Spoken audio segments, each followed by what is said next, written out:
రైతు రుణమాఫీ విషయంలో కేటీఆర్ సవాలు విసరడం అనేది నిజంగా సిగ్గుచేటు.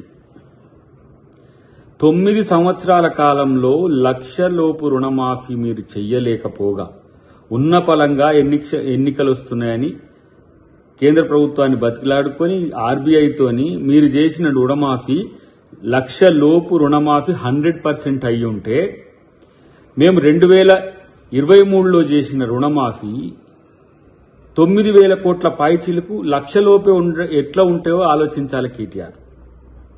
మీరు రుణమాఫీ గురించి మాట్లాడుతున్నారు. ఇవాళ రుణమాఫీకి 21,000 కోట్లు ఈ ప్రభుత్వం వెచ్చించింది. 10,000 కోట్ల పైచిలకు గతంలో మీరిచ్చిన హామీ రైతు బంధుకు సంబంధించి చెల్లించింది.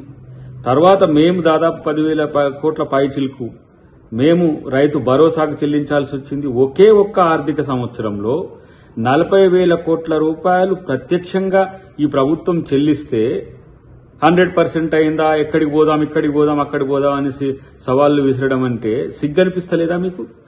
ఒక్క సంవత్సరంలో 21,000 కోట్లు మేము పంజాబ్ రైతులకో, కర్ణాటక రైతులకో, మహారాష్ట్ర రైతులకో కాంగ్రెస్ ప్రభుత్వం చెల్లించలే. తెలంగాణ రైతుల యొక్క కష్టాలను చూసి ఈరోజు రేవంత్ రెడ్డి గారు ఒక రైతు బిడ్డగా చేసిన దాన్ని జీర్ణించుకోలేక రైతు సమాజం నుంచి వ్యతిరేకత రావడానికి నువ్వు చేస్తున్న ప్రయత్నాన్ని చూసి నీకన్నా సిగ్గనిపించాలి. వస్తున్నాం, మేము కూడా వస్తున్నాం. మీ లెక్కలు ఎక్కాలు తేల్చే ప్రయత్నం భవిష్యత్తులో చేస్తాం. రాష్ట్రాన్ని ఆర్థిక విధ్వంసం వైపు నెట్టి 7 లక్షల కోట్ల రూపాయల అప్పుల పాలు చేసి రైతు సమాజాన్ని డిఫెన్స్లోకి నెట్టి రైతు వడ్లు రోడ్ల మీద పోసుకొని మొలకెత్తేదాకా వెయిట్ చేసే పరిస్థితి వచ్చిన కాలం మీ కాలం. రైతుకు బోనస్ ఇవ్వడమే కాదు, వ్యవసాయ పనిముట్లకు సబ్సిడీలు ఇస్తున్నాం. ఇలా ప్రతి ఒక్క రైతుకు భరోసా కల్పించే ప్రయత్నం ఈ ప్రభుత్వం చేస్తుంటే ఇలా మీరు సవాళ్లు విసురుతున్నారు.